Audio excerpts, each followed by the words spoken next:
금일 BTV 19번째 시간입니다. 장장 5개월간 제가 2019년 전반기에 행복축제 때 관계전도를 하며 전도 메시지 6주간을 제외하고 장장 5개월간 이 말씀, 신앙의 가장 중요한 기본 주제를 나눴습니다. 그리고 오늘 마지막 주제는 사명입니다. 앞선 18번의 시간 동안 기초 양육반의 12주제를 모두 다뤘습니다. 부족하지만 구원의 확신부터 말씀, 기도, 예배, 교제, 증거, 섬김, 그리고 주제권, 그리고 주제권의 적용인 헌금과 순종까지 소개했습니다. 지난주에 말씀드린 대로 순종은 이 말을 듣고 행하는 것입니다. 야고보 사도는 행함이 없는 믿음은 그 자체가 죽었다라고 말합니다. 영혼 없는 몸이 죽은 것 같이 행함이 없는 믿음은 죽은 것이다라고 반복적으로 말합니다. 결국 제가 볼 때 신앙생활 가운데는 행함이 없으면 어떠한 유익도 남지 않는다라는 것을 깨달았습니다. 순종하는 삶을 위해 제가 지난주 간곡히 부탁드린 한 가지가 있습니다. 그것은 다름 아닌 행함 이전에 듣자라는 것이었습니다. 그 이유는 간단합니다. 순종은 현재 나의 형편을 계산하고 고민해서 나의 뜻을 실천하는 것이 아닙니다. 그것은 출발부터 잘못됐습니다. 순종은 하나님의 뜻이라면 당장 불가능해 보일지라도 실천에 용기 있게 옮기는 것이 순종입니다. 예수님이 이처럼 당장이라도 순종을 강요하신 이유가 있었습니다. 부탁인데 내면의 소리를 좀 줄이고 세상의 소리를 좀 줄이고 제발 부탁인데 내 음성을 좀 들어줘라.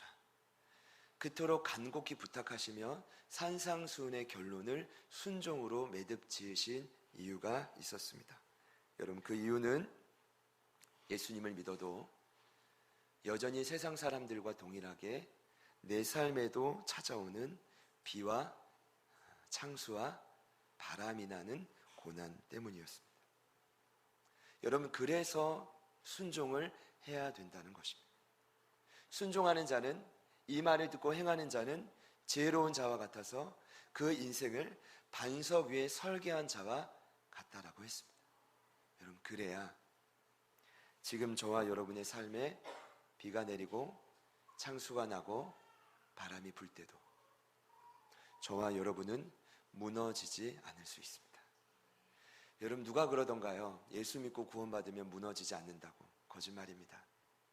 잘못 믿으면 무너지는데 그 무너짐은 도리어 예수님을 모르는 것보다 더 심각한 그때로 무너지게 됩니다. 여러분, 부디 나를 향한 하나님의 말씀을 듣고 부디 용기 있게 행함으로 부디 여러분의 인생의 집을 반석 되신 예수님께 든든히 뿌리 내리기를 축복합니다. 지난 한 주도 요동하지도 않았지만 또 무너질 때 심각하게 무너진 경험을 양쪽으로 다 하신 분들 있으실 것입니다. 그래서 제가 암송 구절을 보내드리는 것입니다. 너무 좋은 것 같습니다. 이제는 많은 분들이 익숙해지셔서 그런지 잘 주시던 답장을 주시던 분들도 그냥 왔구나 하시는 것 같습니다. 좀 이렇게 주기가 있는 것 같아요. 근데 어제는 유초등부 수련회라 답장을 늘 주시는 분들이 너무 어제 집중하느라 못 주셨나 생각도 들었지만 괜찮습니다. 모든 성도분들이 이제 여러분 어제 문자를 받아보셨을 겁니다. 좋은 이미지인데 우리 같이 한번 암송해 보겠습니다. 마태복음 7장 24절 같이 읽습니다. 시작. 그러므로 누구든지 나의 이 말을 듣고 행하는 자 그 집을 반석 위에 지혜로운 사람 같으리니. 아멘. 제가 멘트를 잘못했습니다. 같이 읽자고 했는데 같이 암송해 보겠습니다. 여러분 진짜 다 읽으시는데 저를 보고 암송해 보겠습니다. 시작.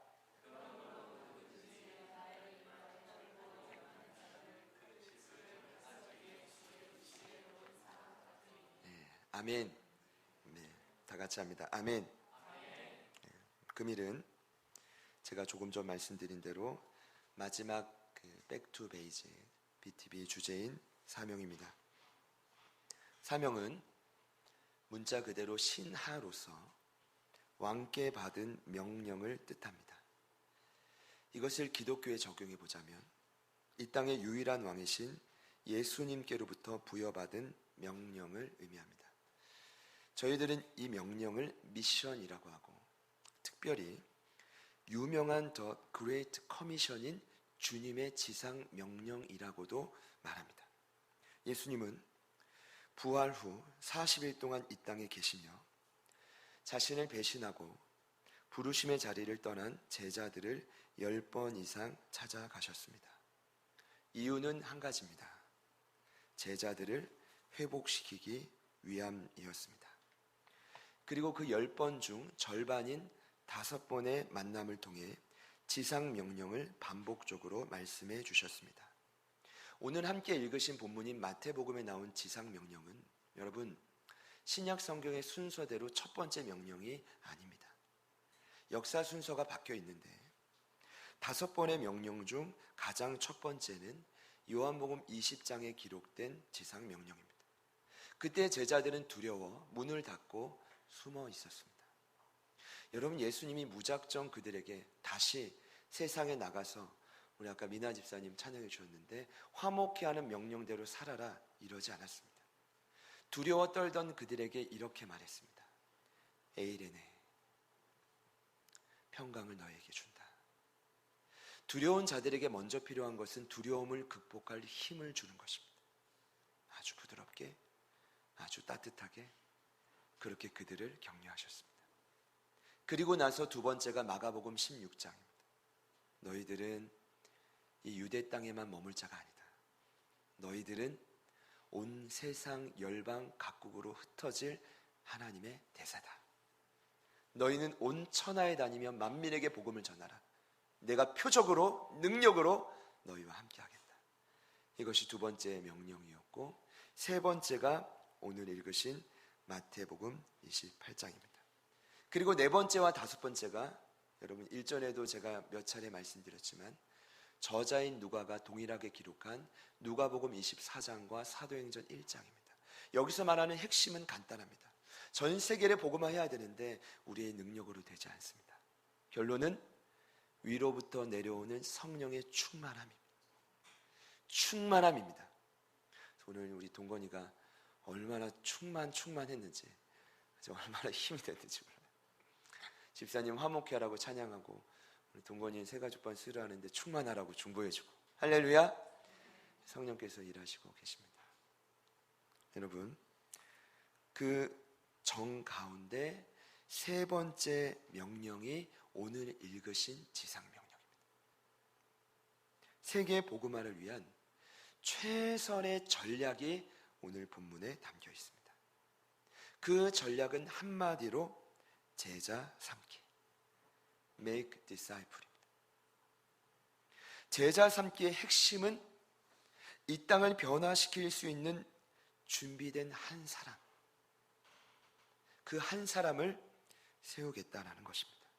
세계적인 전도학자인 로버트 콜만 박사님, 아주 오래전에 예수님의 공생애를 연구하고 이런 책을 쓰셨습니다. 주님의 전도 계획, The Master Plan of Evangelism. 전 세계를 복음화시키고 싶다. 그런데 완벽한 플랜이 뭐냐? 사람.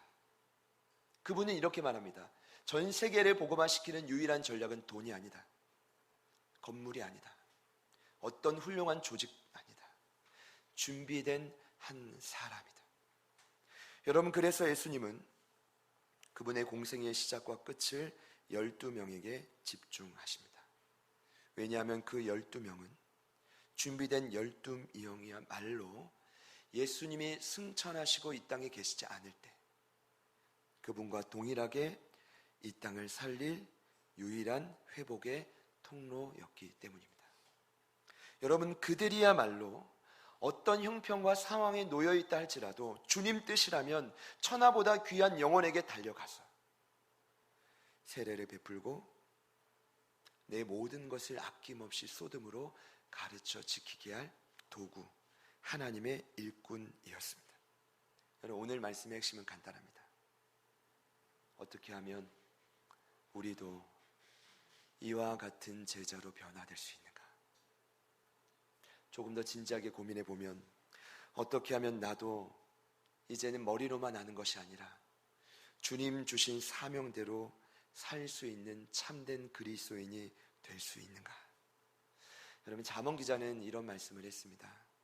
묵시가 없는 백성은 방자히 행하거니와 율법을 지키는 자는 복이 있다.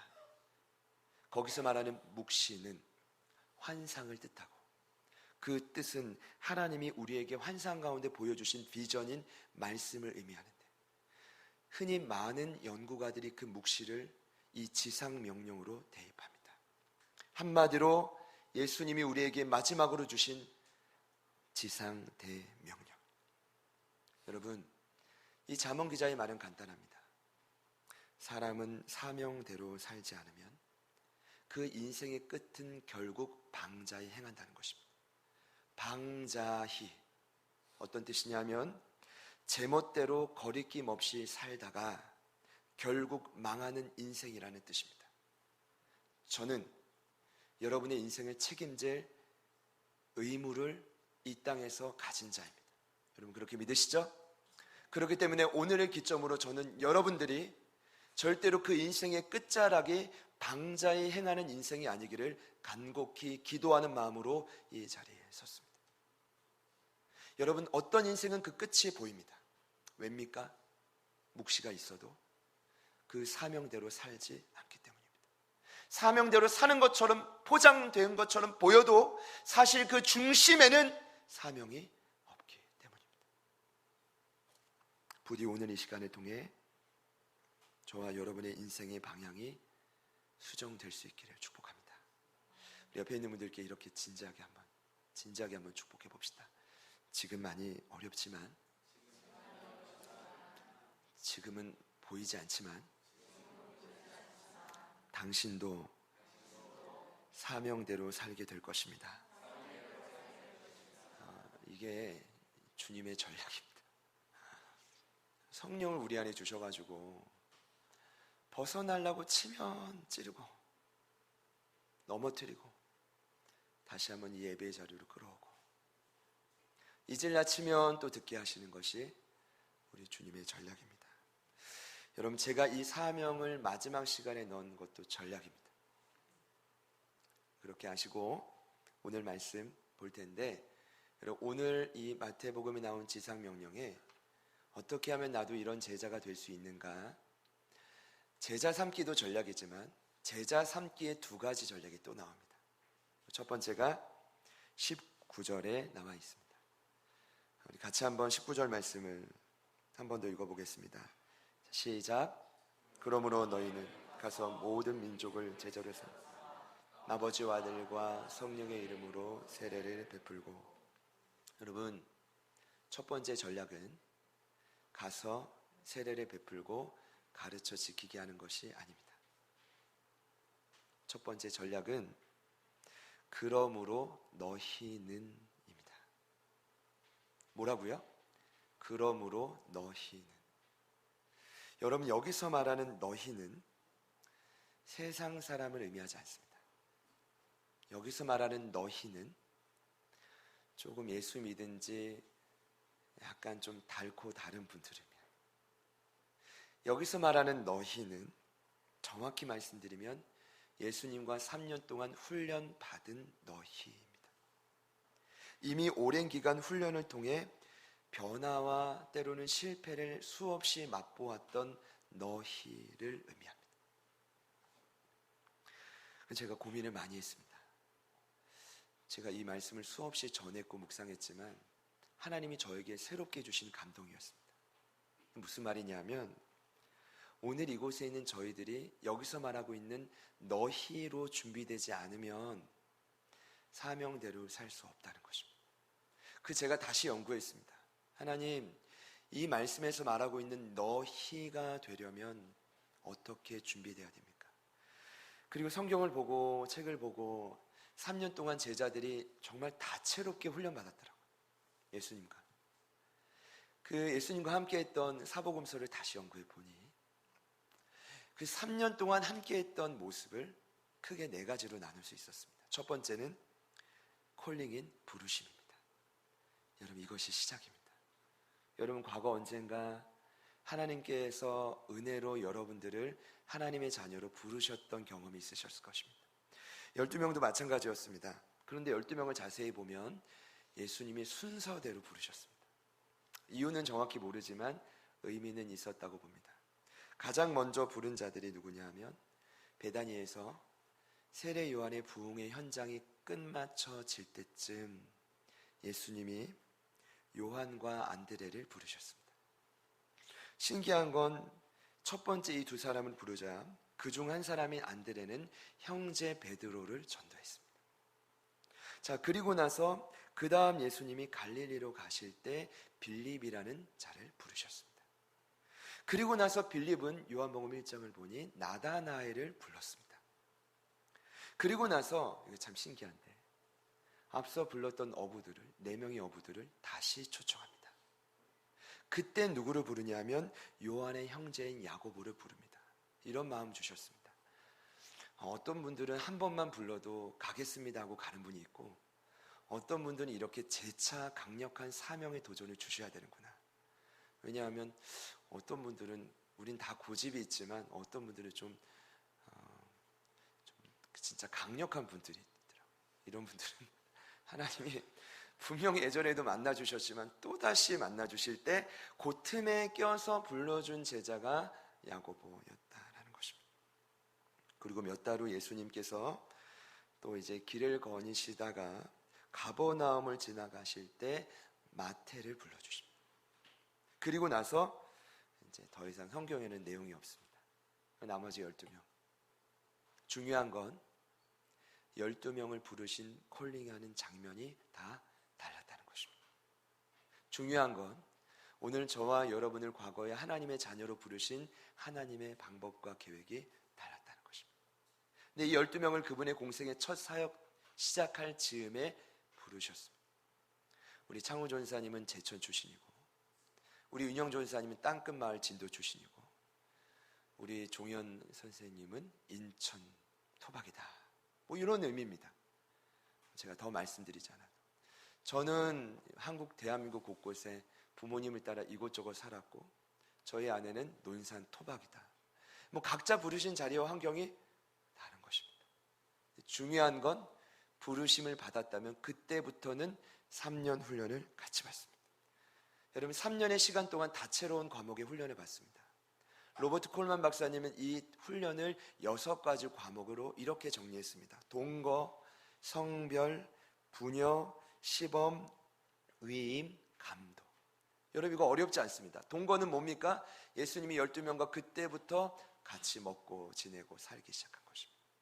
그러면서 가장 먼저 가르쳐 준 게 성별입니다. 남녀를 나눴다는 말이 아니라 여기서 말하는 성별은 여러분 훈련의 가장 기본인 세상과 분리된 깨끗함을 훈련시킨 겁니다.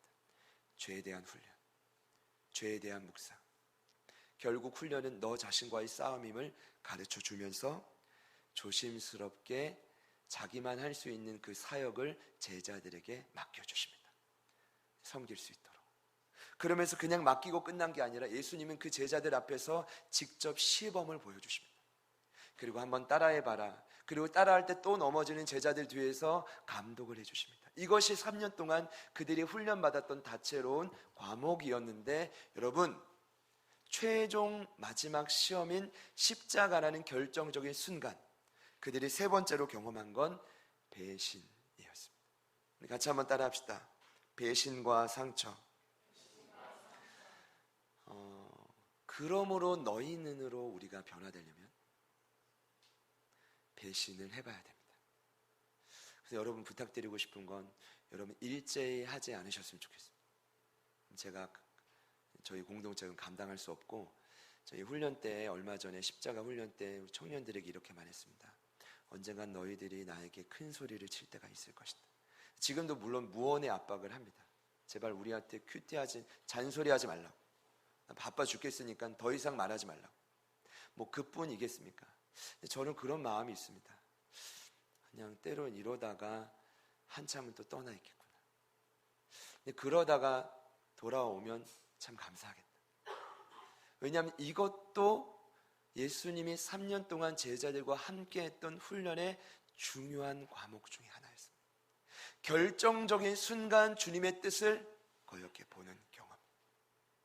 그러나 이것은 안타깝게도 예수님뿐만 아니라 제자들 자신에게 상처로 남습니다. 이런 겁니다. 예수님은 살아있지만, 예수님은 능력이 있지만 나는 할 수 없다라는 것입니다. 같이 한번 따라해 볼까요? 예수님은 살아있지만, 예수님은 부활하셨지만 나는 할 수 없습니다. 여러분, 이 고백을 결정적으로 했던 계기가 배신 때문이었습니다. 그 이후에 예수님은 마지막으로 그 제자들을 10번 찾아가 주십니다. 따뜻하게 그들을 맞이해 주십니다. 사랑으로 먹여주십니다. 여러분, 이 네 과정을 통해 결국 그러므로 너희는이 준비된 것입니다. 여러분, 결국 이 3년의 이 큰 네 가지의 틀의 시간을 통해 그들이 경험된 것은 한 가지입니다. 철저히 낮아지고 깨어져서 더 이상 3년 전에 뛰고 날뛰던 초라하고 평범한 집단이 아니라 이제는 예수님 없이는 살 수 없는 존재, 일명 예수쟁이가 되었습니다.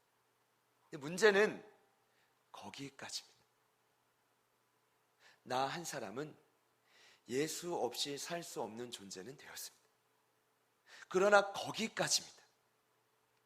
제가 말씀을 준비하면서 성령님이 이런 감동을 주셨습니다. 제자들 교회가 지금 어디냐?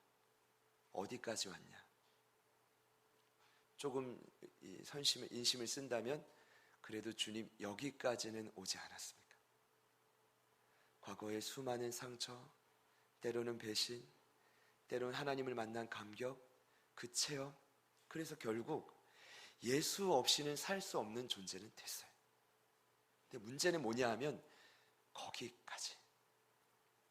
그래서 오늘 예수님께서 하나의 전략을 더 가르쳐 주십니다. 그것이 바로 20절에 나온 두 번째 전략. 우리 같이 한번 20절 말씀을 읽겠습니다. 시작. 내가 너희에게 분부한 모든 가르쳐 지키게 하라. 볼지어다 내가 세상 끝날까지 너희와 항상 함께 있으리라 하시니라. 아멘. 두 번째 전략은 항상 함께 있으리라는, 예수님은 승천하시지만 또 다른 보혜사인 성령님을 통해 내가 너희들과 주님 부르시는 그날까지 이 땅에서 영원히 함께 하겠다는 예수님의 약속이셨습니다. 여러분, 예수님은 자기 자신을 보혜사라고 소개했습니다. 보혜사는 일명 헬퍼입니다. 이런 헬퍼가 있다면 참 행복할 텐데, 거기서 말하는 보혜사는 어떤 헬퍼냐 하면 어떠한 일이 있어도 내 곁에서 나와 함께하며 나를 돕는 자를 뜻합니다.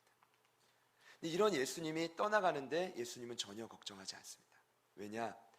또 다른 보혜사인 성령을 내가 너희에게 보낼 것이고, 이것이 위대한 두 번째 전략에 대해서 너희들은 결국 성령과 함께 제자 삼는 사역을 감당할 것이기 때문이다.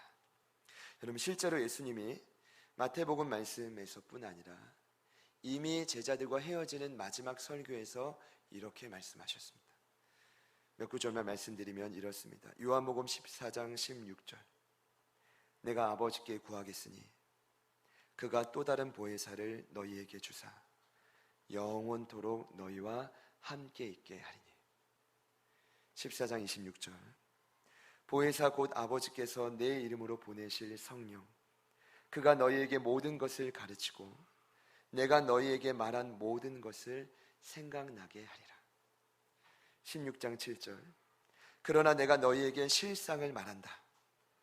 내가 떠나가는 것이 너희에게 유익이다. 내가 떠나가지 아니하면 보혜사가 너희에게로 오시지 아니할 것이다.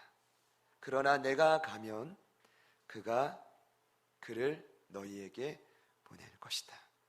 16장 13절 그러나 진리의 성령이 오시면 그가 너희를 모든 진리 가운데로 인도하시리니 그가 스스로 말하지 않고 오직 들은 것을 말하며 장래 일을 너희에게 말할 것이다. 우리 다 같이 합시다. 아멘. 아멘. 여러분, 예수님은 이 약속을 지키셨습니다. 그분은 승천하실 때 분명히 말씀하셨습니다. 이 약속된 성령으로 세례를 받을 때까지 어느 누구도 한 걸음도 예루살렘을 떠나지 말거라. 그리고 정확하게 10일 후에 그들이 마가의 다락방에서 약 120명의 문도들이 한 마음으로 부르짖을 때 약속한 성령이 그들에게 임하였습니다. 오늘날 이것을 우리에게 적용해 보자면 이미 우리는 구원받고 거듭났기 때문에 성령이 우리 안에 함께하지만 이것은 다시 한번 말씀드리지만 성령이 우리 안에 다시 내주하는 것을 의미하지 않고 우리 안에 있는 성령이 때론 이 모든 세계 열방 가운데 운행하시는 성령이 우리의 전 인생을 완전히 압도하는 성령의 충만한 상태를 의미합니다. 이 상태가 지속되는 것이 우리가 이 땅에서 주님 사명을 감당할 수 있는 유일한 전략이라는 것입니다. 물론 그냥 이렇게 말씀드리고 말씀을 끝낼 수도 있지만 제자들에게 성령이 충만하게 임하자 변화가 일어납니다. 첫 번째는 더 이상 두려워하지 않아요. 왜 그렇게 두려움이 많은지. 사실은 저도 복음을 전하러 어제도 저기 어디 남양주시에 갔는데 아니 7시 집회 시작인데 8시에 시작하는 거예요. 분명히 계획표를 딱 보니까 BBQ 끝나고 7시 집회 시작인데 8시에 시작하는 거예요. 제가 이제 가서 뭐 저에게 BBQ를 따로 준비해 준 것도 아니고 제가 차 안에 들어가서 에어컨 켜고 안 나왔어요. 그 전사님이 저에게 오시더니 너무 죄송합니다. 빨리 집회를 시작하겠습니다. 근데 사실은 좋은 마음으로 갔어요. 그 교회 전사님이 보통 그런 일이 잘 없는데 주중에 저희 교회를 찾아오셨어요. 제가 가끔 교회 소문을 듣긴 했지만 교단을 대표하는 교회인데 많이 어려움을 겪고 있었어요. 그분이 여기서 나눔을 하고 울다 가셨어요. 그러니까 1시간이 뭐 괜찮아요. 나는 얼마든지 기다릴 수 있다고 말하고 차문을 닫았는데 난 빨리 끝나고 가고 싶은데. 그리고 복음을 잘 전하고 하나님 눈물을 주셔서 부장님이 엎드려져가지고 막 하염없이 울면서 기도하시더라고요.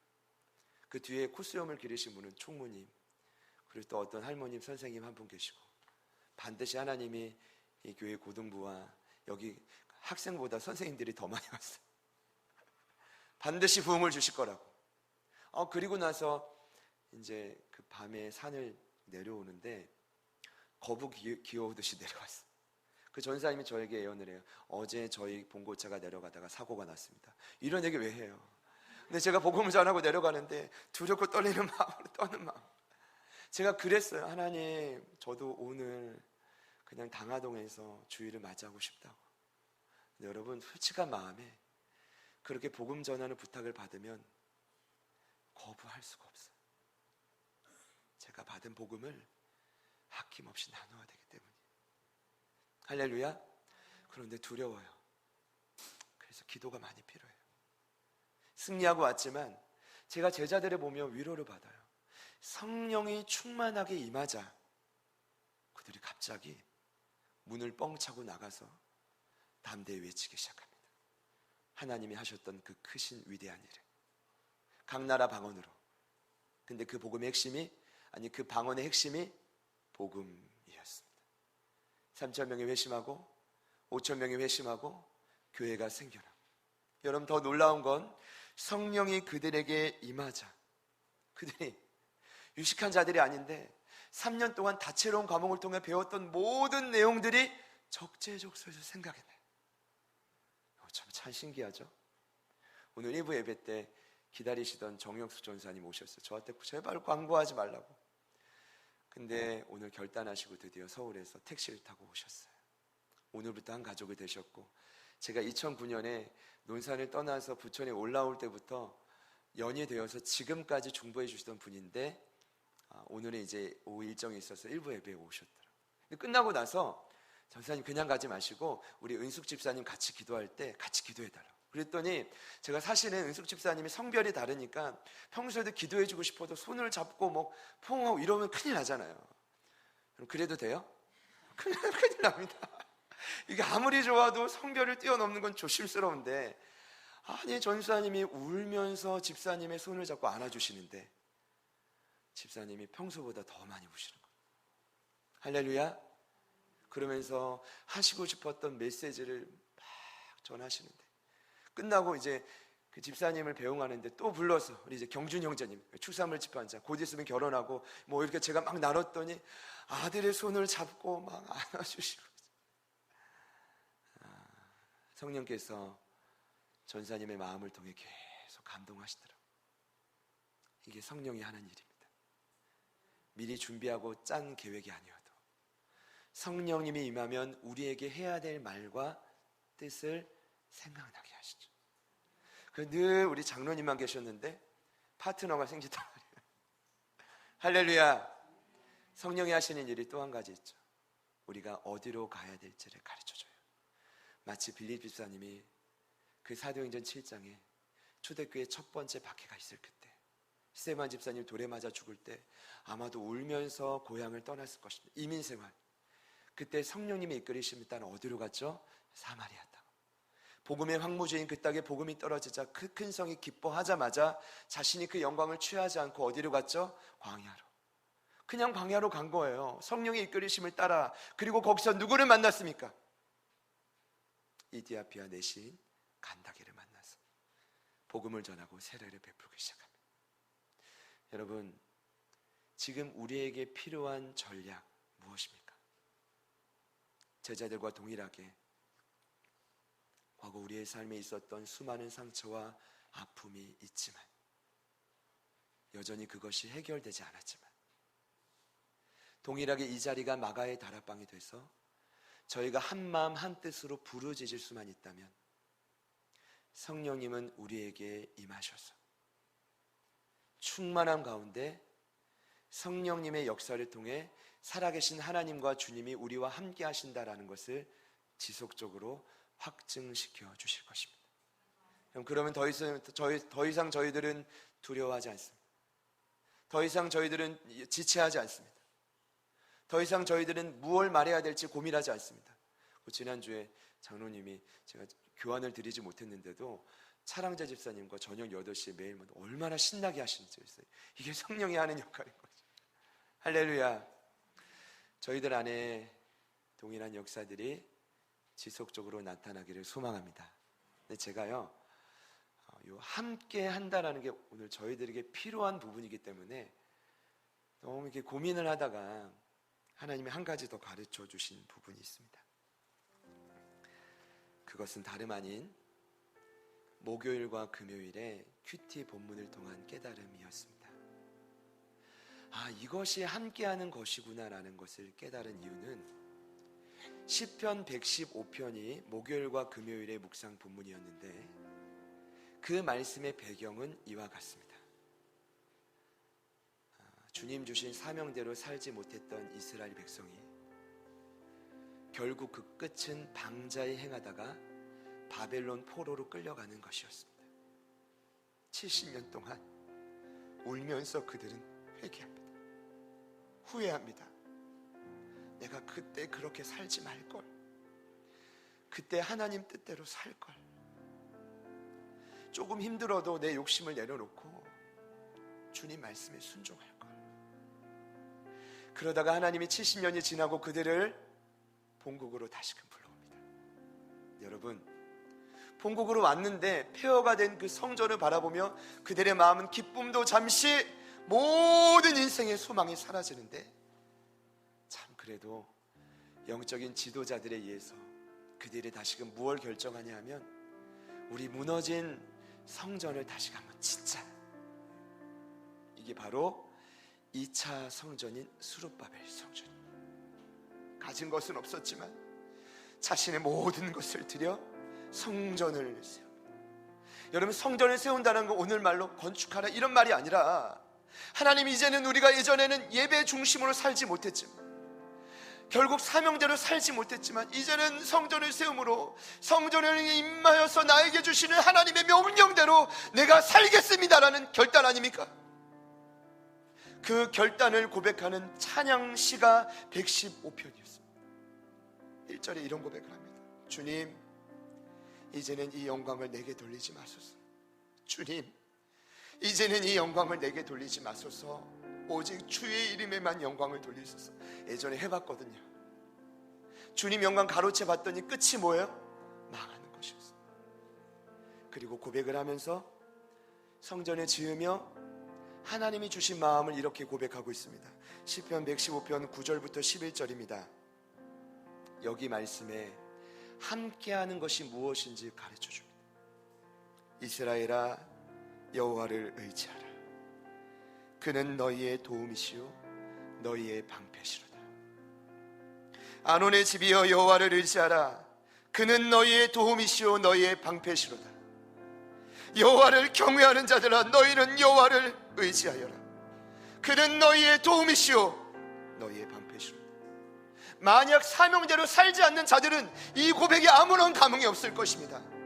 그러나 내 형편은 주저앉았지만 그래도 성전을 짓고 사명대로 살고자 결단하는 자들에게는 오늘 이 고백이 가슴 깊이 사무칠 것입니다. 왜냐? 절대로 내 힘과 능력으로 한 사람도 살릴 수 없기 때문입니다. 여호와를 의지하고 여호와께 부르짖을 때 그 성전에 임재하시는 여호와가 나의 도움이시고 나의 방패시라는 것을 경험하는 것이 함께하는 것입니다. 제가 원문을 찾아봤습니다. 도움이라는 뜻은 결정적인 순간 살 길을 열어주신다라는 뜻이고, 방패라는 뜻은 적군의 모든 공격으로부터 나를 보호하는 최선의 방해물입니다.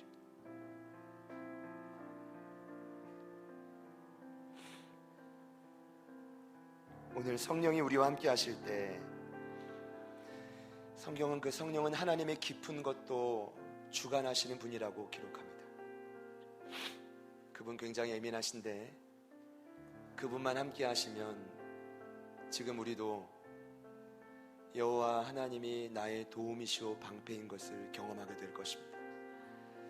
제가 보통 칼럼에 말이죠, 사랑하는 제자들 교회 가족 여러분하고 한 주도 승리하십시오 이렇게 매듭 짓는데, 이번 주엔 칼럼을 적는데 성령님이 이렇게 쓰라고 하더라고요.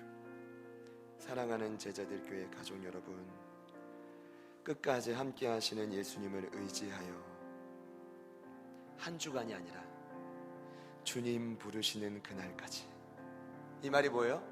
죽는 그날까지 함께 제자로 성장해 가시기를 간절히 기도합니다. 부탁드립니다. 그러므로 너희는 예수 없이 살 수 없다 이제 말하는 그것을 뛰어넘어 성령과 함께하는 여러분 되시기를 축복합니다. 우리 안에 이미 주님은 새 일을 행하시고 계십니다. 사람들을 변화시키고 계십니다. 오늘 이 예배가 그 증거가 되기를 소망합니다. 여러분의 삶의 방향이 진심으로 수정되기를 축복합니다. 말씀을 준비하며 생각났던 찬양이 있었습니다. 우리 찬양을 좀 부탁드렸는데 같이 찬양을 듣고 말씀을 생각하며 같이 고백하겠습니다.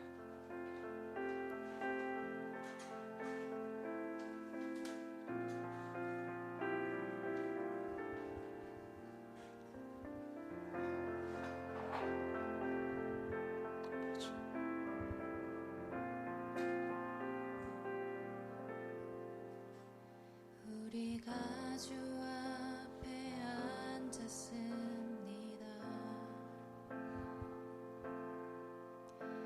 우리가 주 앞에 내 손을 듭니다. 우리가 주님만 바라봅니다.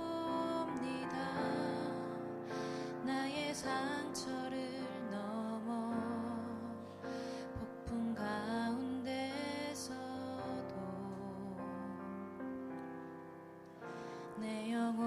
주님을 갈망합니다. 나의 뜻 아닌 주의 뜻 구하며 주 예수의 흔적을 새깁니다. 나의 대적이 많고 절망과 아픔에도 그러나 여호와는 나의 방패시며 나의 영광이요 나를 일으키시네. 구원이 여호와께 오직 있사오니 우리 부르짖음을 들으소서.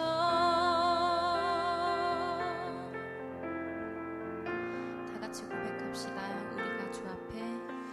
우리가 주 앞에 앉았습니다. 우리가 주 앞에 내 손을 듭니다. 우리가 주님만 바라봅니다. 나의 상처를 넘어 폭풍 가운데서도 내 영혼 주님을 갈망합니다. 나의 뜻 아닌 주의 뜻 구하며 주 예수의 흔적을 새깁니다. 나의 대적이 많고 절망과 아픔에도 그러나 여호와는 나의 방패시며 나의 영광이요 나를 일으키시네. 구원이 여호와께 오직 있사오니 우리 부르짖음을 들으소서. 그러나 여호와는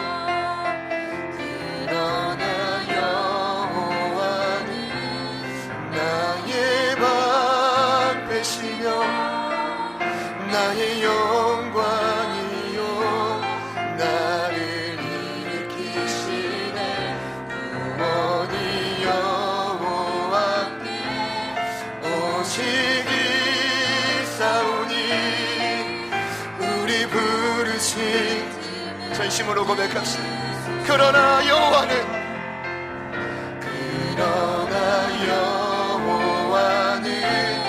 나의 방패시며 나의 영광이요 나를 일으키시네. 구원이 여호와께 오직 있사오니 우리 부르짖음 한 번 더 고백합시다. 일하실 주님을 찬양합니다. 그러나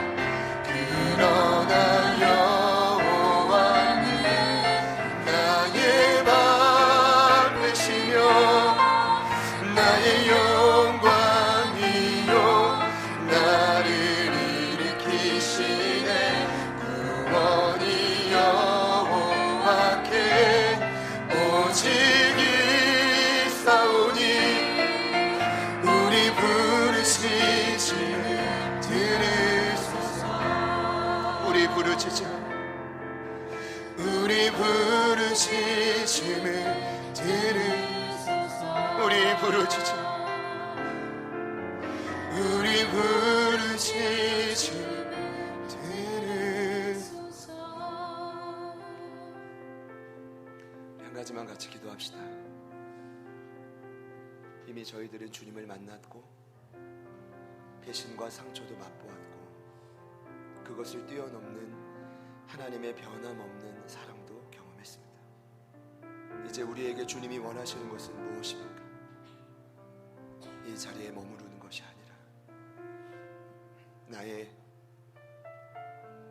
도움과 방패가 되시는 그 하나님과 함께함으로 무너진 성전을 세우는 것입니다. 내 주변에 죽어가는 자들을 비록 내가 준비 안 되었다 할지라도 담대함으로 그분과 함께함으로 오직 여호와를 의지하고 부르짖음으로 나의 도움과 방패 되신 하나님과 동행함으로 그들을 세워가는 것입니다. 하나님, 오늘이 분명한 전략과 음성 앞에 우리가 순종하겠습니다. 우리가 결단하겠습니다. 예수님 우리와 함께 하시는 주님 부르시는 그날까지 내가 경험하고 전하고 누리는 자가 되겠습니다. 우리 주님 앞에 결단하는 마음으로 우리 다같이 주님 이름 한번 부르시고 우리 간절히 한번 기도합니다. 주여,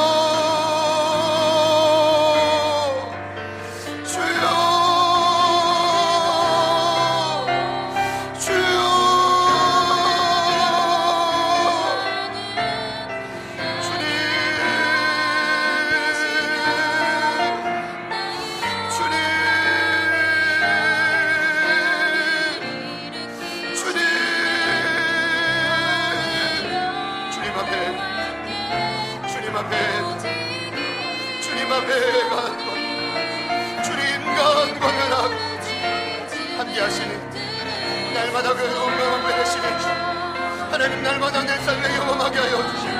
하나님, 날마다 내 삶에 경험하게 하여 주십시오. 하나님 아버지 도와주십시오. 하나님 아버지 도와주십시오. 하나님 아버지 도와주십시오. 하나님 아버지 도와주십시오. 하나님 아버지 도와주십시오. 하나님 우리의 살길을 열어주십시오. 하나님 우리의 방패가 되어주십시오. 하나님 결정적인 순간 우리의 길을 열어주십시오. 우리의 삶의 방패가 되어주십시오. 여호와를 의지하라. 그는 우리의 도움이시오. 그는 우리의 방패시로다. 하나님 우리가 공동절이라게 선포하며 하나님 우리가 믿음으로 선포하며 세상 끝날까지 우리와 함께 하시는 그분을 의지하며 하나님 결단하며 나아가며 아버지 결단하며 나아가며 걸어가신 아버지 하나님 도와주십시오. 하나님 아버지 도와주십시오. 하나님 아버지 라여주십시오. 하나님 아버지 도와주십시오. 성령님 오늘 이곳 가운데 충만하게 하여 주십시오. 하나님 말씀과 사역이 우리를 통해 일어나게 하소서. 우리를 통해 일어나게 하소서. 우리를 통해 세워내게 하소서. 우리를 통해 일어나게 하소서. 우리를 통해 일어나게 하소서. 우리를 통해 일어나게 하소서. 우리를 통해 세워내게 하소서. 아버지 도와주십시오. 아버지 일하여 주십시오. 성령님 기름 부어주십시오. 하나님의 두각의 백으로 우리를 사용하여 주십시오. 하나님은 들리지 않고 하나님은 오늘 여러분을 이겨나가며 주여 주여 주님 도우소서. 주여 주님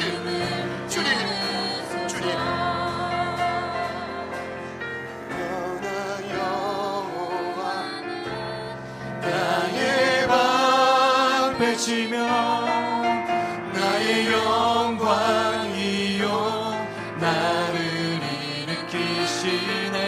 구원이 여호와께 오직 이사오니 우리 부르짖음을 우리 마지막으로 믿음으로 선포합시다. 그러나 여호와는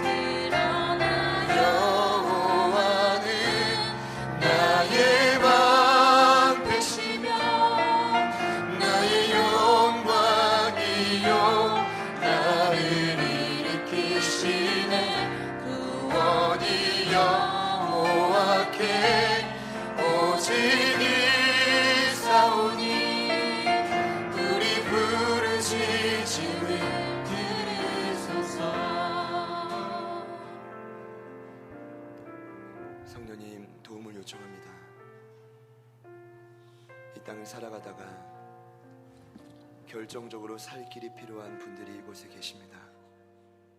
주님의 절대적인 방패, 그 보호하심이 필요한 분들이 이곳에 계십니다. 하나님, 그들에게만 여호와가 아닌 오늘 성령을 통해 우리와 함께 하시는 당신도 동일한 여호와 하나님 한 분인 줄 저희가 믿습니다. 여호와를 의지하여라.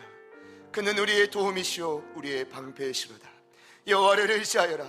그는 우리의 도움이시오 우리의 방패시로다. 여호와를 의지하여라. 그는 우리 모두의 도움이시오 우리 모든 가족들의 방패시로다. 주님 우리와 함께 하심을 믿습니다. 날마다 주님 부르시는 그날까지 우리와 함께한다 약속하신 그 예수님의 지상명령을 기억하며 우리가 담대히 승리케 하여 주시옵소서. 주님 사명 지금도 준비된 그 한 사람을 통해 이루어져 가고 있음을 믿습니다. 성령님 역사하여 주시옵소서. 우리의 전생의 그 방향을 수정하여 주시옵소서. 일하실 주님을 기대하며 예수님의 이름으로 간절히 축복하며 기대하며 기도드립니다.